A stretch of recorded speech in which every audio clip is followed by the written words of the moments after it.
इस विश्लेषण में स्वागत है। आज हम हिंदू परंपरा के एक बेहद दिलचस्प और रहस्यमय व्यक्तित्व महर्षि व्यास पर चर्चा करेंगे। जब भी प्राचीन भारतीय ग्रंथों और महाकाव्यों की बात होती है तो व्यास जी का नाम सबसे ऊपर आता है। वो सिर्फ एक नाम नहीं है, बल्कि अपने आप में पूरी एक संस्था है। आज इस चर्चा के माध्यम से ये देखा जाएगा कि कैसे एक अकेला व्यक्ति इतने बड़े ऐतिहासिक और पौराणिक घटनाक्रम का केंद्र बन गया।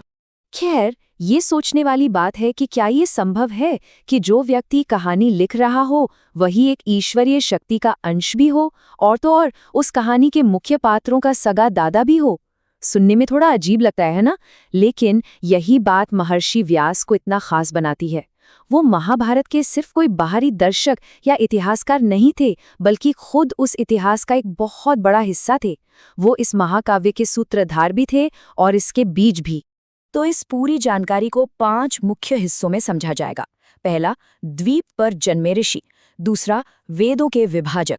तीसरा, लेखक और शाही पूर्वज। चौथा, एक राजनीतिक मार्गदर्शक। और पांचवा, उनकी सांस्कृतिक विरासत। चलिए शुरुआत करते हैं हमारे पहले भाग से, द्वीप पर जन्मे ऋषि की रहस्यमयी कहानी। महाभारत के अनुसार उनके अद्भुत जन्म की कहानी यमुना नदी के तट से शुरू होती है, जहां सत्यवती लोगों को नाव से पार कराने का काम करती थीं। एक दिन महान ऋषि पराशर वहां पहुंचे और सत्यवती पर मोहित हो गए। जब उन्होंने अपना प्रस्ताव रखा तो सत्यवती ने अपनी पवित्रता का हवाला दिया। इस पर ऋषि पराशर ने अपनी दिव्य शक्तियों का उपयोग करके नदी पर एक कृत्रिम कोहरा और एक द्वीप उत्पन्न कर दिया। और दिलचस्प बात देखिए, इसी द्वीप पर एक चमत्कारिक गर्भावस्था के तुरंत बाद एक बच्चे का जन्म हुआ। सबसे हैरान करने वाली बात तो ये थी कि जन्म लेते ही वो बच्चा एक परिपक्व सन्यासी बन गया और अपनी माँ से ये वादा करके तपस्या के लिए निकल गया कि जब भी उन्हें जरूरत होगी वो तुरंत हाजिर हो जाएगा। अब यहाँ एक बड़ी दिलचस्प बात सामने आती है। जिन्हें व्यास कहा जाता है, असल में वो उनका जन्म का नाम था ही नहीं। संस्कृत में व्यास का मतलब होता है संकलनकर्ता या व्यवस्थापक, यानी जिसने चीजों को व्यवस्थित किया हो। ये तो महज एक उपाधि थी। उनका असली नाम था कृष्ण द्वैपायन। कृष्ण इसलिए क्योंकि उनका रंग सांवला था, और द्वैपायन इसलिए क्योंकि उनका जन्म नदी के बीच उस द्वीप पर हुआ था। पर समय के साथ उनका ये मूल नाम उनकी व्यास वाली उपाधि के पीछे कहीं छिप गया। और ध्यान देने वाली बात यह है कि वो कोई साधारण सन्यासी नहीं थे। हिंदू परंपरा के अनुसार जन्म से पहले ही भविष्यवाणी कर दी गई थी कि ये बच्चा अपार ज्ञान का धनी होगा। उन्हें भगवान विष्णु का अंशावतार यानी आंशिक अवतार माना जाता है। ये ईश्वरीय दर्जा ही उनके द्वारा किए गए उन विशाल और ऐतिहासिक कामों को एक मजबूत आधार देता है, जिनकी चर्चा हम आगे करने वाले हैं। अब आते हैं दूसरे भाग पर, वेदों के विभाजक के रूप में उनकी भूमिका। द्वापर युग में उन्होंने एक ऐसा ऐतिहासिक काम किया जिसने उन्हें हमेशा के लिए वेद व्यास बना दिया। विष्णु पुराण बताता है कि मूल रूप से वेद सिर्फ एक ही था, लेकिन व्यास जी ने देखा कि समय के साथ इंसानों की याद रखने की क्षमता और ऊर्जा कम होती जा रही है।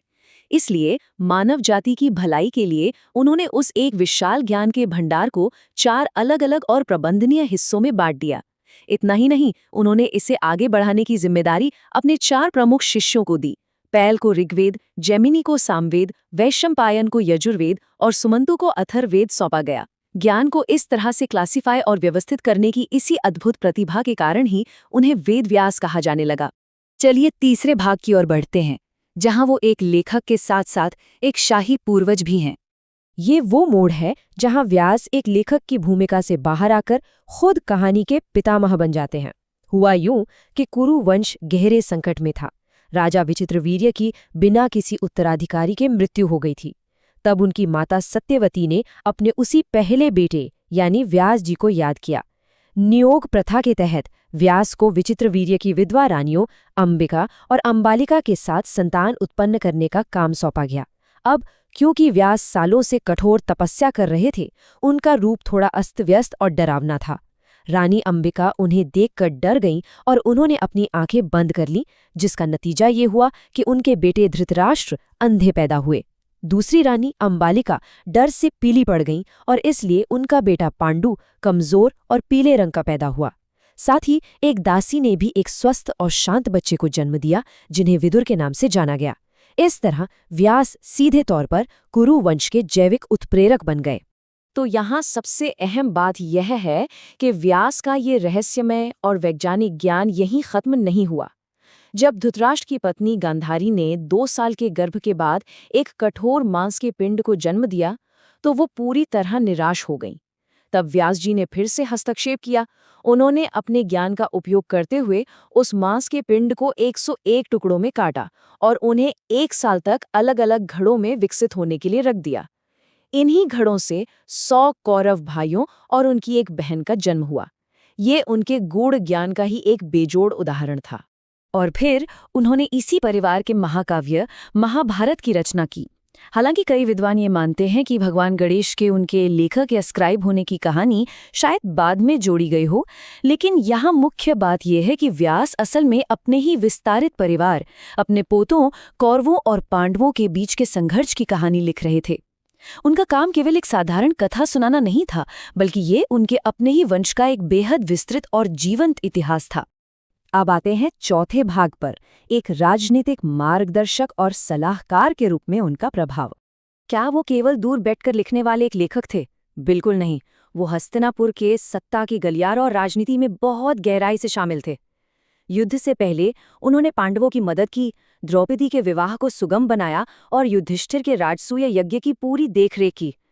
युद्ध के बीच में जब धृतराष्ट्र युद्ध नहीं देख सकते थे, तो व्यास ने ही संजय को वो दिव्य दृष्टि दी थी ताकि वो लड़ाई का आंखों देखा हाल सुना सकें। और उसी वर्णन के जरिए विश्व को प्रसिद्ध भगवद गीता मिली। और युद्ध के बाद जब सब कुछ तबाह हो चुका था, वो फिर वहां मौजूद थे। गांधारी को शाप देने से रोकने के लिए, युधिष्ठिर को राजकाज संभालने के लिए मनाने के लिए, और शोक में डूबे परिवारों के बीच सुलह कराने के लिए। वो सच में उस राज्य की नैतिक धुरी थे। और अब हमारे विश्लेषण का 5वां और अंतिम भाग, उनकी स्थायी सांस्कृतिक विरासत। इतने महान कार्यों के बाद आज उन्हें किस तरह याद किया जाता है?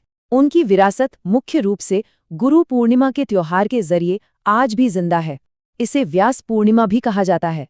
ये दिन न सिर्फ उनके जन्म का जश्न मनाता है, बल्कि उस ऐतिहासिक दिन को भी याद करता है जब उन्होंने मानवता के लिए वेदों को 4 भागों में बांटा था। आज भी जब गुरुओं और शिक्षकों के सम्मान की बात आती है, तो सबसे पहले महर्षि व्यास का ही नाम स्मरण किया जाता है। इस चर्चा को एक बहुत ही विचारोत्तेजक प्रश्न के साथ समाप्त किया जाता है। हिंदू परंपरा में व्यास को 7 चिरंजीवियों यानी हमेशा अमर रहने वालों में से एक माना जाता है। मान्यता है कि वो आज भी इस कलयुग में जीवित हैं। यह सोचने वाली बात है कि एक ऐसा लेखक जो न केवल अपने द्वारा रचे गए इतिहास का पितामह है, बल्कि जिसके बारे में ये माना जाता है कि वो अपनी कहानी खत्म होने के हजारों साल बाद भी हमारे आसपास मौजूद है। यह विचार ही अपने आप में इस बात का प्रमाण है कि ज्ञान और उसको सहेजने वाले का प्रभाव कभी खत्म नहीं होता। इस विश्लेषण से जुड़ने के लिए बहुत बहुत धन्यवाद। अगली बार ऐसे ही किसी और दिलचस्प विषय के साथ फिर मिलेंगे।